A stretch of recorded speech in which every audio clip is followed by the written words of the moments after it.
Hey world, what up? We all know the moves in the National Basketball Association. Coming into the offseason here, we already had the NBA draft go down, free agency, and a lot of moves have been made for both the Los Angeles Lakers and playing on the field. Now, given, I've always kind of stated for the LA Lakers, I thought they would have gone for a big three, for a big push for Chris Paul, Bradley Beal in that mix. That wasn't the case. Bradley Beal's still in Washington, and Chris Paul actually went over towards Phoenix, Arizona. And kind of plan B was to be pretty much have those filler player roles, 3 and D type players, vets that would complement LeBron James and Anthony Davis. Now, we've already seen the moves for the Los Angeles Lakers. They've already retained Markieff Morris.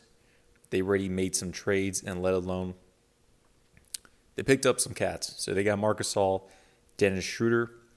They picked up what's the cat's name? Montrezl Harrell. And pretty much the team right, and Wesley Matthews as well. And I'm probably forgetting one more person. The team's stacked right now. The Lakers pretty much seem like if they lost in the second round and they got already PO'd and then they picked up a team to rejuvenate themselves. The Clippers are pretty much in purgatory. They only picked up Serge Ibaka. They didn't pick up a true point guard. The LA Lakers, they're stacked. They're around 10, 11 deep. I mean, you're going to look at a potential starting lineup of LeBron James, Wesley Matthews, at the 2, at the 3, KCP, Anthony Davis, Marcus All. Then coming off the bench, you're going to have the 6th and 7th man of the year. You have Dennis Schroeder. You have Montrezl Harrell. Then you got Alex Caruso coming off the bench with Kyle Kuzma, Markieff Morris. And then you're going to have a couple other cats as well. The Lakers are in a great position. LeBron James will secure his 5th NBA championship in his career. The Lakers will pass over Boston Celtics all time. And pretty much just put it's pretty. I mean, I already stated the Lakers win 2021, but this right here was crazy. I mean, Rob Pelinka is a genius. I didn't, I didn't expect these scenarios to go down. I didn't at all. And I gotta give him credit, man. Gotta give him a lot of kudos. I thought Marcus All was gonna play overseas. I thought they pretty much would have kept. I thought if they didn't bring in a big three, they would have kept Rondo with Dwight and just kind of had some other Phillip players out there. But these, I didn't expect Montrezl Harrell to leave the Clippers and join LA. Man, everyone in the league is looking up at the Lakers. The Lakers they're on a tier by themselves, and that says something. So, kind of talking too much about it. Let's kind of discuss a little further and hear about the Lakers roster moves and where they're at in the NBA landscape of things. Is there any reason to doubt a Lakers repeat after their bevy of offseason moves?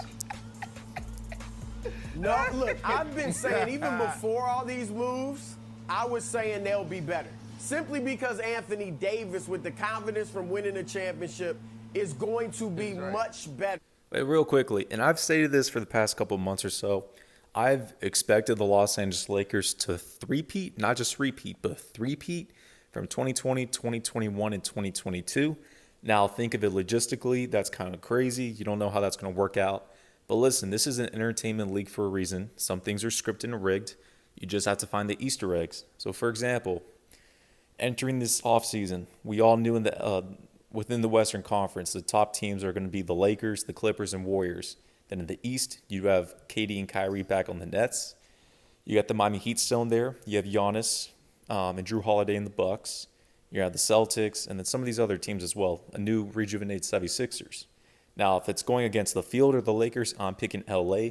These are the redemption years for LeBron James in his career. And you can see by it, LeBron and Rob Pelinka and the crew, they brought a team that's 10, 11 deep right now. I don't see anyone in the West taking down the Lakers. The Warriors, we thought they were coming back. Klay Thompson suffered another year-long injury, maybe even a season, not season-ending, but a career-ending. Not going to go that far, but so the Warriors are out of the picture. The Clippers are in purgatory. They can't even address a floor general or bring in a true point guard. They missed out on Rajon Rondo. They didn't even bring in like a Ricky Rubio, someone. The Clippers are not going to overtake the Lakers. So the Lakers come out of the West. In the East, I've always expected the Celtics or the Brooklyn Nets.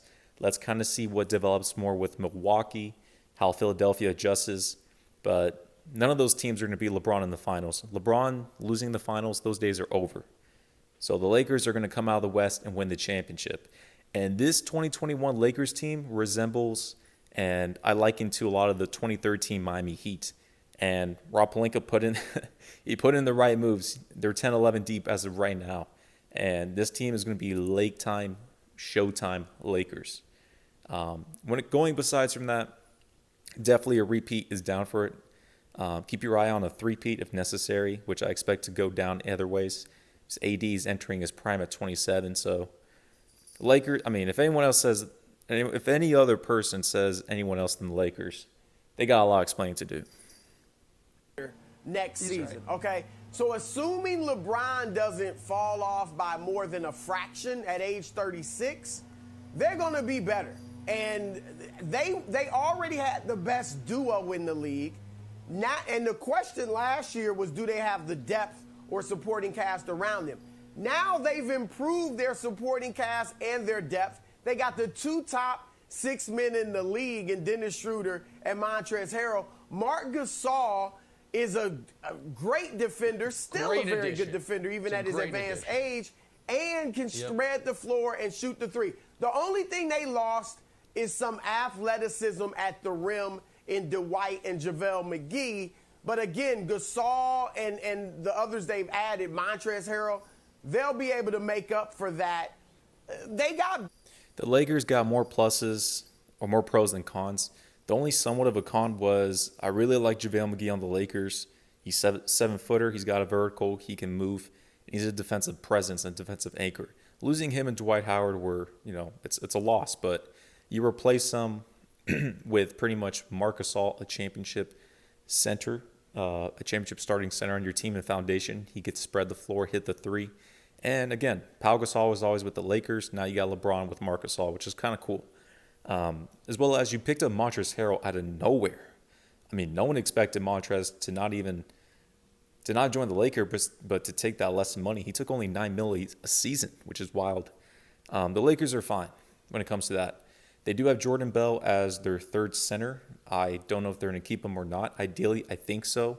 If they don't, I would actually like for them to sign Tyson Chandler for his last season in the NBA. Now, I think he's a defensive anchor that he can play some minutes if Montrezl or Marc Gasol are hurt or just kind of resting, if anything in that range. No, but the Lakers have more pros and cons, easily. I would have liked for them to keep JaVale McGee, but they had to use that money for Marc Gasol, so they had to ship him off to Cleveland. So, I mean, it is what it is. The Lakers let go of Rondo, Dwight, JaVale, and those were kind of championship or bust one-year type players for your franchise. Now that they won the championship, they're kind of cool. They're chilling right now. So to rejuvenate the Lakers and to motivate them to will them to another championship, which is very tough, very hard to repeat. Now they got more of a why. Montrezl Harrell is motivated more than ever. Marc Gasol after a downfall season from the Raptors. Wesley Matthews, who's searching for an NBA Finals appearance, who took over the Danny Green role. These are great complementary pieces. And then again, Dennis Schroeder as well. These are great pieces, man. I mean, you can rest LeBron even more throughout the season. They're good to go.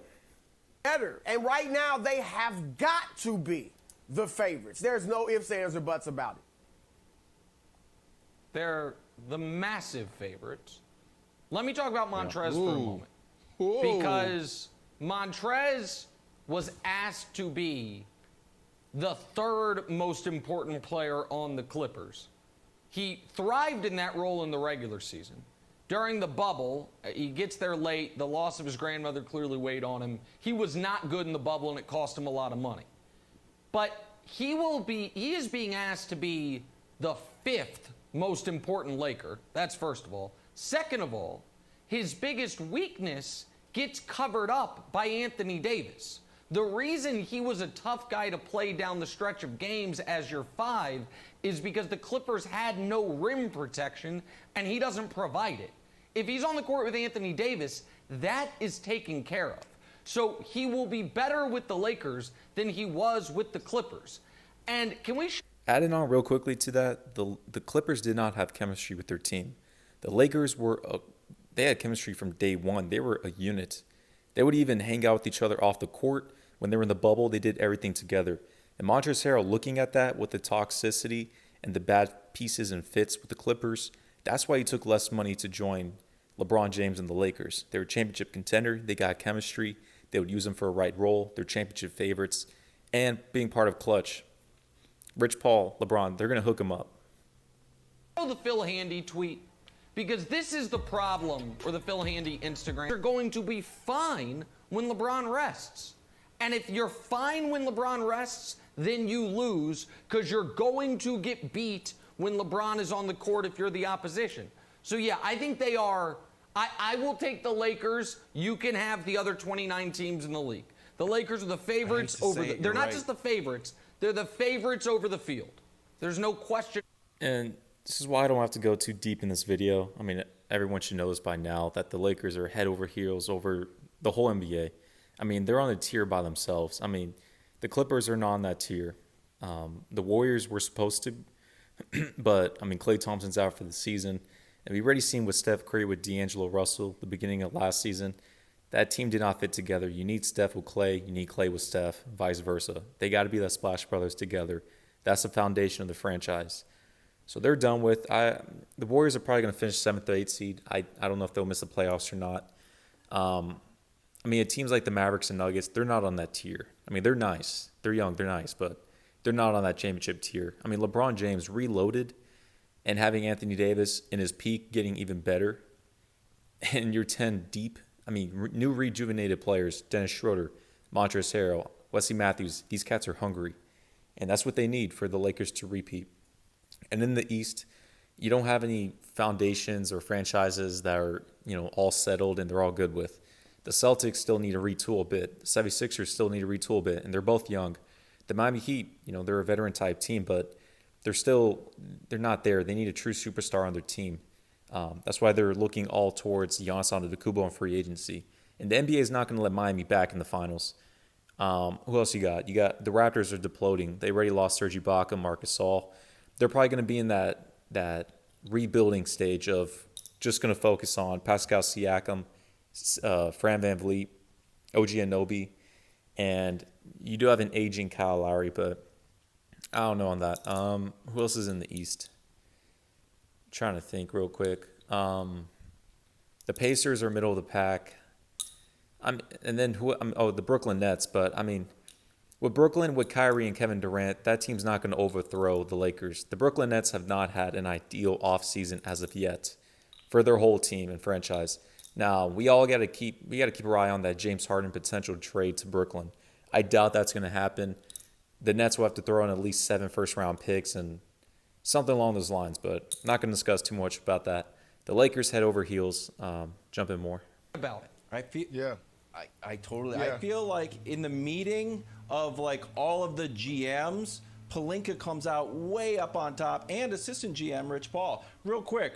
Hey, Warriors, we got Wiseman but lost Clay. Nope, you're not as good. Timberwolves got Anthony Edwards, and Rubio's back. I guess so. Pelicans got Bledsoe and Steven Adams, but Zion's the longest tenured Pelican. Kings got nobody. Spurs lost Bellinelli. The Suns got Chris Paul. That's good. Maybe the Suns make some noise, but we don't really think they're contending with the Lakers. The Grizzlies got Hazonia, but still too young. Blazers got Cantor and Covington, I guess, but last time I rooted for the Blazers, me and Broussard threw me under the bus. The Mavs got Josh Richardson. Ooh, Nick.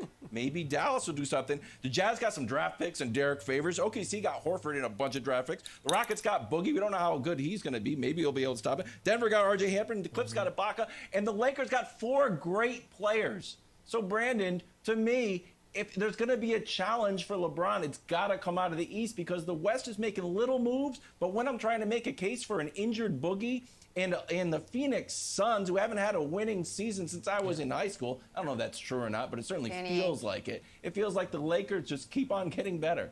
Broussard, I think Wildes brings up a really interesting point, which is the teams in the West that got better are not contenders.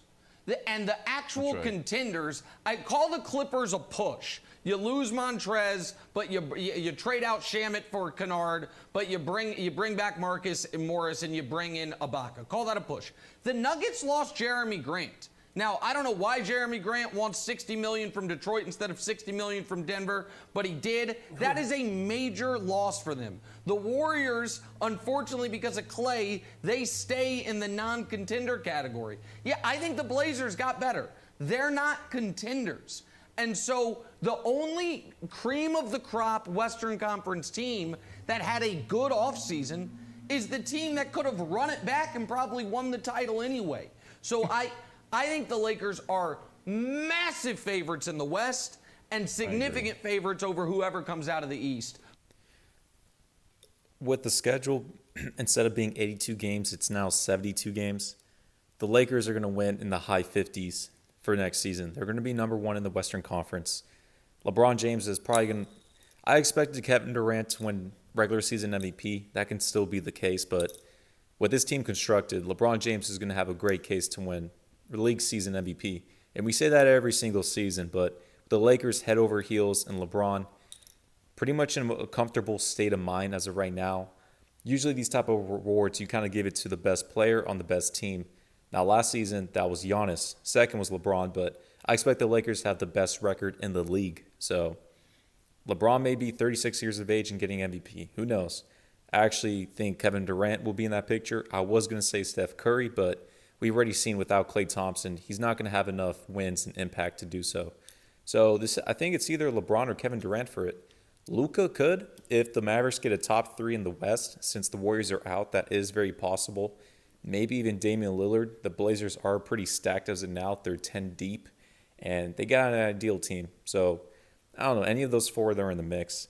But overall, I'm going to end it off here, but everyone knows that the Lakers won the offseason by a long shot. It seems like the Lakers lost in the second round. Rob Pelinka was making moves, and he did. But the Lakers actually won the championship. And they were still going to be favorites if they can pretty much kept the same team. They would have been with the Warriors and Clippers and Nets. But now they're head over heels. The Warriors are out. The Clippers have too much dysfunction. You're not going to tell me a team with Tyronn Lue as your coach is going to pass a team over LeBron James in the playoffs. And the Lakers, they already got the mental advantage over the Clippers by winning the championship, keeping LA, let alone Montrezl Harrell left teams to the Lakers. In the Eastern Conference, there's no true foundation of a championship team. The Nets are trying to get there. I expect the Nets to really make that push and possibly win a chip in 2022 or 23. But I don't see Brooklyn doing so. What really is the big domino or X factor, kind of could be a blindside, is if James Harden gets traded to the Brooklyn Nets. If he gets traded to the Sixers, that's still not a threat. The Lakers would beat the Sixers if it's in the finals, or the Sixers will lose in the conference finals if James Harden goes there. If Harden goes to the Brooklyn Nets, then that's a different scenario. But if that news ever breaks off, then we'll cover it during then. But as of right now, Lakers 2021, LeBron 5th championship, Lakers 18 championship.